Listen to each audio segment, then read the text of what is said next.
Assalamualaikum warahmatullahi wabarakatuh. Perkenalkan, kami dari kelompok 5 akan mempresentasikan tugas besar untuk mata kuliah manajemen proyek dengan judul Finbisku, sebuah sistem pengelola keuangan berbasis website yang dirancang khusus untuk pelaku UMKM di Indonesia. Dalam presentasi ini, kami akan membahas mulai dari latar belakang permasalahan, proses perencanaan proyek, manajemen biaya, dan kualitas, hingga akhir sistem yang telah kami kembangkan. Proyek kami bernama Finbisku, kependekan dari Financial Businessku, yaitu sistem pengelola keuangan berbasis website untuk UMKM. Tim kami terdiri dari 4 anggota, di mana saya, Mauricio Mando Malau, sebagai Project Manager, lalu Vanesrian Saputra sebagai Developer, Muhammad Irfan Ramdhani sebagai UI UX Designer, dan Felda Mufarihati Aziza sebagai Business Analyst. Untuk memahami mengapa proyek ini penting untuk dikerjakan, mari kita lihat latar belakangnya. UMKM memiliki peran yang sangat strategis dalam perekonomian Indonesia. Berdasarkan data Kadin Indonesia dan Kementerian Keuangan, tahun 2024 terdapat sekitar 59 juta unit usaha UMKM yang berkontribusi sebesar 61,7% terhadap PDB nasional. Angka ini sangat besar.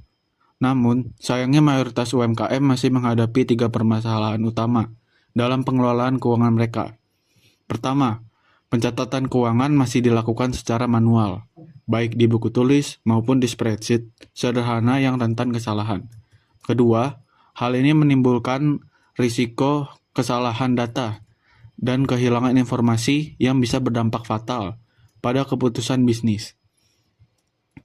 Ketiga, pelaku UMKM sulit untuk memantau kondisi keuangan secara real-time, sehingga tidak bisa merespons perubahan bisnis dengan cepat. Dari masalah inilah, Finbisku hadir sebagai platform manajemen keuangan dan bisnis berbasis website yang membantu UMKM melakukan pencatatan keuangan secara digital, memantau kondisi usaha, mengakses literasi keuangan, dan mempromosikan bisnis mereka secara online. Setelah latar belakang, selanjutnya kita akan melihat bagaimana kami merencanakan biaya proyek ini. Baik, pembahasan selanjutnya, Cost Estimate Project Finbisku. Pada proyek ini, kami membagi perencanaan biaya menjadi 2 komponen utama, yaitu biaya SDM dan juga biaya material dan operasional. Untuk biaya SDM, kami menggunakan 4 jenis sumber daya dengan rate per jam yang berbeda-beda. Yang pertama, Business Analyst dihitung dengan rate 18.000 per jam, kemudian Project Manager dihitung dengan rate 19.000 per jam, kemudian Developer dengan rate 18.500 per jam, kemudian terakhir UI UX Designer dengan rate 18.000 per jam. Dan total jam kerja seluruh SDM pada proyek Finbisku mencapai 944 jam dan menghasilkan total cost SDM sebesar 17.456 juta rupiah. Rincian aktivitas dimulai dari identifikasi masalah, analisis kebutuhan, hingga sosialisasi sistem. Selanjutnya, untuk biaya material dan operasional, kami mencakup hosting dan domain, internet, testing dan deployment, dokumentasi, serta transportasi. Total dari cost material dan operasional mencapai 1.500.000. Kemudian ditambah dengan kontingensi reserve sebesar 5%, yaitu 1 juta. Untuk itu, total cost estimate project Finbisku adalah 19.956.000 rupiah. Baik, selanjutnya quality project Finbisku, dan pada project ini kami menggunakan tools project management untuk memantau distribusi tugas. Pada pie chart yang ditampilkan terlihat bahwa Vanessa Dian memegang porsi tugas terbesar, yaitu sekitar 30,97%, diikuti Velda sebesar 19,46%, dan kemudian Irfan Ramdhani 17,69%, dan terakhir Muaris sebesar 18,58%. Pada bar chart di sebelah kanan menunjukkan open test per anggota di mana Vanessa Dian memiliki tugas paling banyak. Hal ini sesuai dengan perannya sebagai developer yang mengerjakan inti modul dan pengembangan lingkup yang lebih luas. Baik, selanjutnya Quality Project Test Completion Status. Pada dashboard yang ditampilkan menunjukkan bahwa pada akhir proyek, status teks adalah 0 unsigned, 0 in progress, dan 61 tes completed. Artinya, seluruh tes dalam proyek FinBisku berhasil diselesaikan. Pada workload bar chart di bawahnya pun mengonfirmasi hal yang serupa, yaitu progres telah mencapai penuh atau menunjukkan perencanaan jadwal dan pembagian tugas kami berjalan efektif sepanjang proyek. Kemudian, untuk memastikan semua tugas diselesaikan dan memenuhi standar kualitas, kami menggunakan Master Quality Checklist, yaitu standar kualitas yang diterapkan secara sistematis pada proyek kami. Kami menyusun Master Quality Checklist yang mencakup 18 item pemeriksaan dari 3 kategori utama, yaitu UI UX, Sistem, dan Database, kemudian ditambah 1 item untuk deployment. Untuk kategori UI UX terdapat 4 item yang menjadi tanggung jawab UI UX designer, mulai dari konsistensi tampilan, kesesuaian warna dan font, kemudahan navigasi, hingga responsivitas di mobile. Untuk kategori sistem dan database, developer bertanggung jawab atas fungsionalitas login, registrasi, transaksi, laporan keuangan, integritas data, relasi tabel, pengujian fitur, hingga pengujian atau debugging. Dan terakhir, item deployment memastikan sistem siap digunakan, yang menjadi tanggung jawab project manager. Pada tabel menunjukkan bahwa 18 item telah terchecklist, yang berarti semua standar kualitas telah terpenuhi. Proses quality control ini kami melakukan melalui siklus PDCA yang akan kita lihat di slide berikutnya. Baik, di sini saya akan menjelaskan pada bagian PDCA. Nah, kami menggunakan kerangka PDCA, yaitu Plan, Do, Check, dan Act sebagai pendekatan quality management yang berkelanjutan. Nah, pada fase Plan, kami menentukan standar kualitas dan requirement sistem FinBisku. Menyusun desain UI UX, menetapkan quality metric dan KPI proyek, serta membuat jadwal testing dan evaluasi.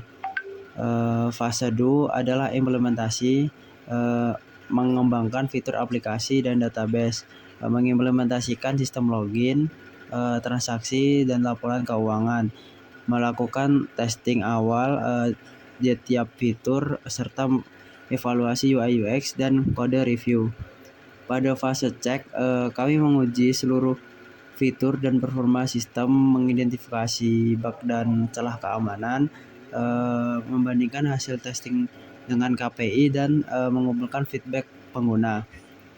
Nah, lalu pada fase terakhir, yaitu fase Edge, memperbaiki bug dan error, mengoptimalkan performa database dan UI UX, melakukan testing ulang setelah perbaikan, dan menyusun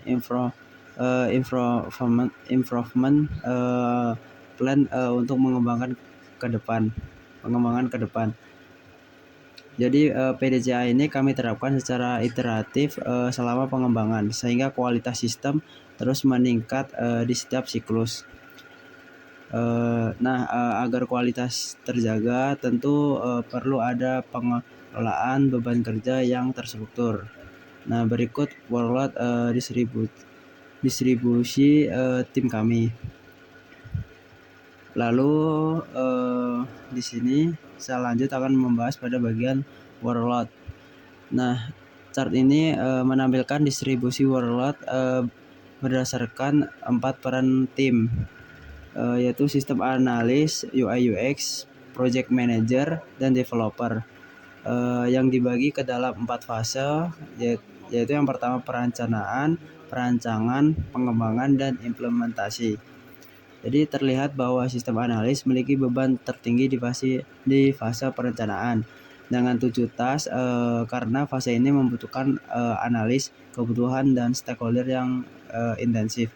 Project manager memiliki puncak workload di fase pengembangan dengan 8 task karena harus mengkoordinasi dan monitoring progres secara aktif.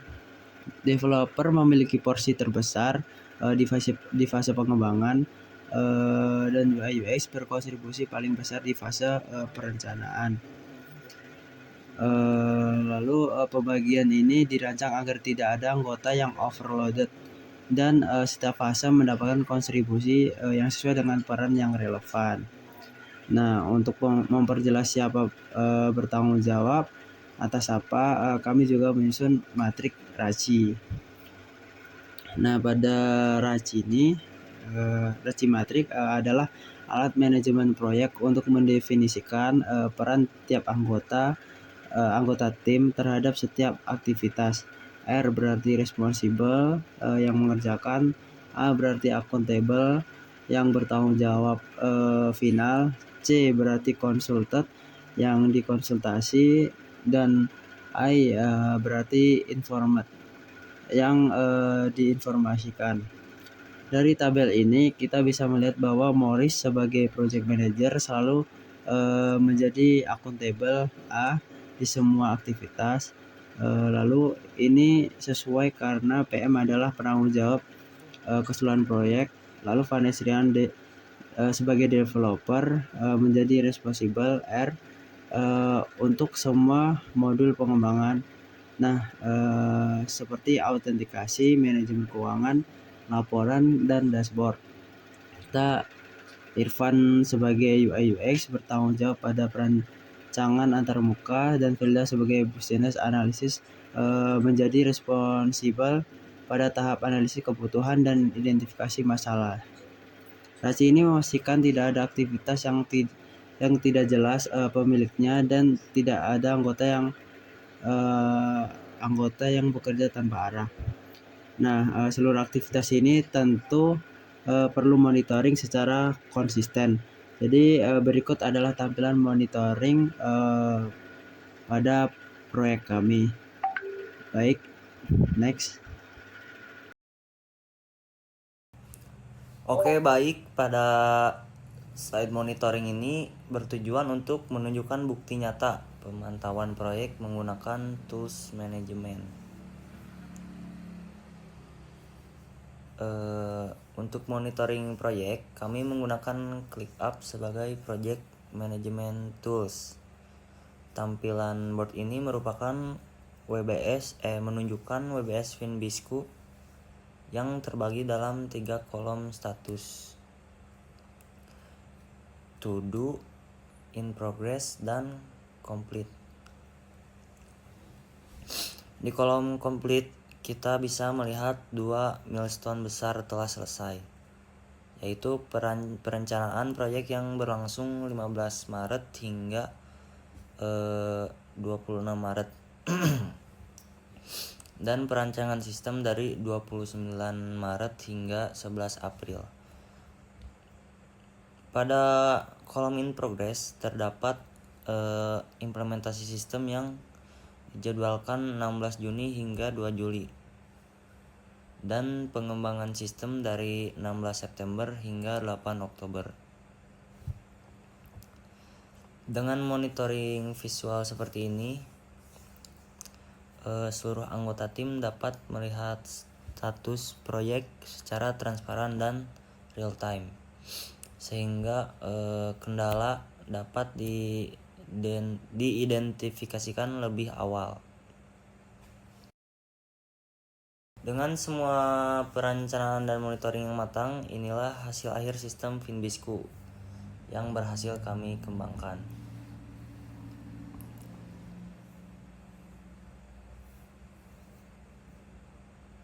Ini hasil akhir dari proyek Finbisku yang berhasil kami bangun. Sistem ini terdiri dari beberapa halaman utama yang fungsional.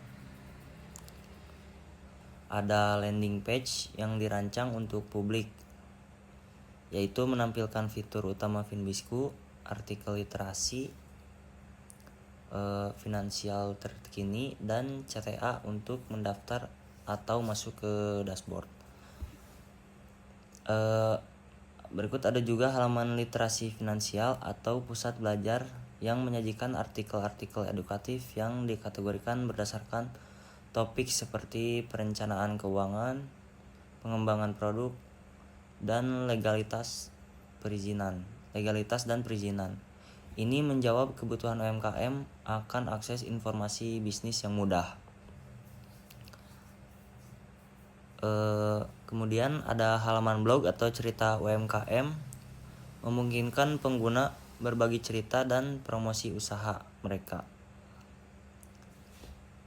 Ini merupakan fitur di diferensi Finbisku yang tidak hanya fokus pada keuangan, akan tetapi juga pada pengembangan komunitas UMKM. Selanjutnya ada user dashboard, menampilkan kondisi keuangan real time, grafis arus kas, ringkasan pemasukan dan pengeluaran, serta indikator kesehatan keuangan usaha. Pengguna juga bisa mengelola profil usaha mereka lengkap dengan informasi bisnis, kategori, dan lokasi. Berikut juga ada modul keuangan yang menampilkan riwayat transaksi lengkap dengan fitur kategori, jenis transaksi, dan nominal. Ada juga fitur bookmark untuk menyimpan artikel yang ingin dibaca kembali. Terakhir, halaman pengaturan akan memberikan kendali penuh kepada pengguna, mulai dari update informasi pribadi, ubah password, hingga penghapus akun permanen. Secara keseluruhan, Finbisku ini telah memenuhi seluruh requirement yang diterapkan di awal proyek dan siap digunakan oleh pelaku UMKM. Demikian presentasi tugas besar manajemen proyek dari kelompok 5. Kami telah menjelaskan perjalanan proyek Finbisku, mulai dari identifikasi masalah, perencanaan biaya, manajemen kualitas melalui PDCA dan checklist, distribusi workload melalui RACI, monitoring melalui ClickUp, hingga hasil akhir sistem yang fungsional. Kami berharap Finbisku dapat menjadi solusi nyata bagi pelaku UMKM dalam mengelola keuangan bisnis mereka secara lebih digital, efisien, dan terstruktur. Terima kasih.